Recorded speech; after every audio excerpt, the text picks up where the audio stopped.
أما بعد فأعوذ بالله من الشيطان الرجيم بسم الله الرحمن الرحيم إن المتقين في جنات وعيون صدق الله العظيم سورة الحجر سورة سم پارات درسل ویختم نمبر پنځه ویختم نمبر آیت دی مخکې رکوع کې د مجرمانو نتیجې بیان شوې اوس په دې رکوع کې د متقیانو انجام او نتیجې ذکر کیږي الله رب العالمین د متقیانو په جنت کې نعمتونه ذکر کړي چې دا متقیان بعد جنت په نعمتونو کې وي باغونو کې به وي چینو کې به وي او دی با د هر قسم مصیبت نه د مرګ نه د جنت نه د وتلو نه او د جنت د نعمتونو د زوال نه په امن کې وي او د یو جنتی د بل جنتی سره او پزړه کې هیڅ قسم خفګان نه وي اگر چې د یو جنتی مرتبه به اوچتي او د بل جنتی درجه به د هغه برابر نه وي لیکن خپل منس کې به هیڅ قسم خفګان او کینه نه وي او دی په خپل منس کې رونه وي د جنت په قیمتي تختونو باندې بناس جنت کې او په دې جنتیانو باندې هیڅ قسم ستړیواله نه وي بیا نبی کریم صلی الله علیه وسلم تا الله رب العالمین فرمایي زبا بندگانو ته د جنت د مغفرت او د الله پاک د رحم خوشخبری ورکړي چې کوم زمانه کان بندگان دي زدی تبخون کیم پدی باندې رحم کوون کیم قدیمانا بخنه غواړي زی معاف کوم رحم را نه غواړي رحم پکوم او کنه زمانه بندگان زمانه معافی نه غواړي توبه نو باسي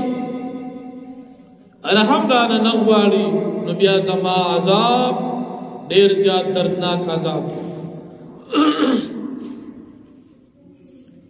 بیا نبی علیہ السلام ته الله رب العالمین فرمایي چې د خپل امت ته د ابراهیم علیہ السلام د ملمنو حال بیان کړ ابراهیم علیہ السلام د ملمنو حالات په سورۃ هود کې تفصیل سره ذکر شوی ابراهیم علیہ السلام ته فرشتي راغلي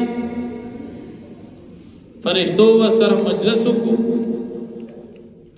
فرشتو ملمستیا یې وکړه فرشتو په ملمستیا کې چې کوم وغه پرته واغې او نه خور ابراهیم علیہ السلام یې محسوس کړه ایوتی یریګه ممنګا فرشتي مون خوراک نکو منګه د لوط علیہ السلام قوم ته د هلاکت د پار راغلی ابراهیم علیہ السلام هغه ته د خپل اورارو د حفاظت خبره وکړه فرشتو ته دغه په باره کې اطمینان ورکړ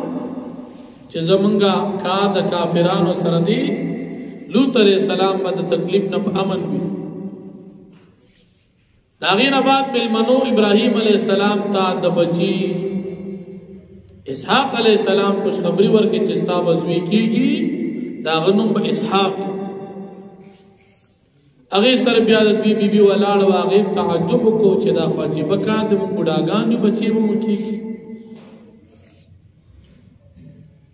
دیو ته چې تا الله جل شانه دا زیر درکې او دا یقینا دی او دا سکار کې دن کې دي مکه په سوره آل عمران کې تیر شو په سورۃ هود کې تیر شو چې ابراهیم علیہ السلام د دینا دا تپوس زکو کو چې ازم په دې زوړ حال باندې يم او کنا ویتو په خپل حال باندې استاو اولاد کې او د الله پاک د رحمت نه امید کېږه ما ذکر الله جل شانه د رحمت نه امیدي دا د نیکانو خلقو کار نه دی بیا پدی لوط علیہ السلام قوم ته چکر دا فرشتي لاړي لوط علیہ السلام تا او مومنان ته نجات ورک او د لوط علیہ السلام چې کوم باغیان او نافرمان قوم اغید الله جل شانه په عذاب سره هلاك شو مکه تفصیل سره واقعا تیرا شوی نو فرمای ان المتقین فی جنات وعیون بیشکا متقیان بوی پا جنتنو او نعمتنو او پچینو کی جنت باغنا چنے دیکھی بوی ادخلوها بسلام آمینین دوی تبویل شی تاسو داخل شی دی جنت تا پا سلامتیا باندی دا ہر قسم مصیبتنا آمینین پا امن کی دا مرگنا پا امن کی دا وطلنا پا امن کی دا زوال دا نعمتننا ونزعنا ما فی صدورهم من غل او من بأباسو هاغا کنی او هاغا خبگانونا چی دوی پسینو کیوی اخوانن دی بشیرنا علا سرورن پا تختنو باندی متقابلین یو بلتو مقام اخناست لا یمسون فیها نصب نبرسیگی دی جنتیانو تا پا دی جنتن کستڑی والی وما هم منها بمخرجین او نبوی دی دا نعمتن ناوستل شوی دا دی نبوی استیم نشی او دی نعمتن کی با ہمیشہ دا پاری او پا دی کی بستل کی گی یا خود دنیا نعمتن دی سڑی کڑیرم پا نعمت کی ناسی آخر استل شی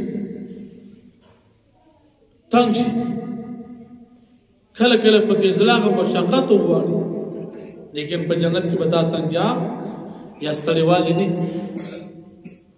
نبع عبادی پیغمبر علیہ سلامت خبرداری ورکزما بندگانو تا انی چی بیشک از ان الغفور الرحیم زبخون کی مہربانیم شکرانہ معافی واری معافی کو رحم واری رحم کو وان عذابی هو العذاب العلیم او یقینا زما عذاب دردناک عذاب دی نو کسوک بخر نواری گولی عذاب را سر همشت ونبئهم عن ضیف ابراہیم او تخبرداری ورکوی تا ببارا دا ملمنود ابراہیم علیہ السلام کی از دخلوا علیہ فقالوا سلاما ہر کلچ داخل شدہ ملمانوں پہ ابراہیم علیہ السلام پر دی پہ سلام کو قال ابراہیم علیہ السلام و فرمائے انا منکم مجلون یقینا مستاسن یریگو دو وجد خوراک نکولو فخوا دستور دشمن بده چازه تراغ داغ خوراک بینکو اغیری محسوس کو قالو ویدی فرشتو لا تو جلت یریگما انا نبشرک بغلام علیم یقینا منزیر در کو تا پیو الگ باندی چاغب او خیال وی عالم بوی پازوانے نبات یعنی سلویق تو کال عمر کی آگے تبا علم در نبوت ملاوی اسحاق علیہ السلام قال بشرتمونی و ابراہیم علیہ السلام تاسو منتظر را کوي علا اما السنی الكبرو سردی چمون ترسیدل دی بڑا والے فبما تبشرون پس ماتا تاسو زیر را کوي قالوا ویدی بشرناک بالحق من تا تزیر در کو حق باندې فلا تکم من القانتین پس تمکی گا دا مایوس خلقنا نا امیدی کون کنا قال ابراہیم علیہ السلام و فرمائل ومن یقنط من رحمت ربی او نا امیدی نکی دا رحمت دا رب بل الا الضالون مگر گمراہان خلق قال فما خطبکم ایوہ المرسلون و ابراہیم علیہ السلام سحال لستاس ایر آلے گلے شو فرشتو قالوا اویدی انا ارسلنا الى قوم مجرمین یقینا منگل آلے گلے شو یو قوم مجرمانو تا الا آل لوط مگر آل لوط علیہ السلام تنا انا لمنجوهم اجمعین یقینا من دیتا لمنجوم قامقات بیتا نجات ورکولی شی اجمعین طولتا من بدویت امن ورکو چکم کسان کافران ندی غیب پا امن باندو الا امراتو مگر دد بی بنا قدرنا من فیصلہ کداغی مبارک انہا لمن الغابرین چی یقین انداز رستو پاتی کی دن کو خلق ندا لوط علیہ السلام تب نجات ملوشی او دو دی بی چی کافر دناغی تو پا دی عذاب کی حلاکت ملاوی گی واخد اوان الحمدللہ رب العالمین الحمدللہ رب العالمین الصلاة والسلام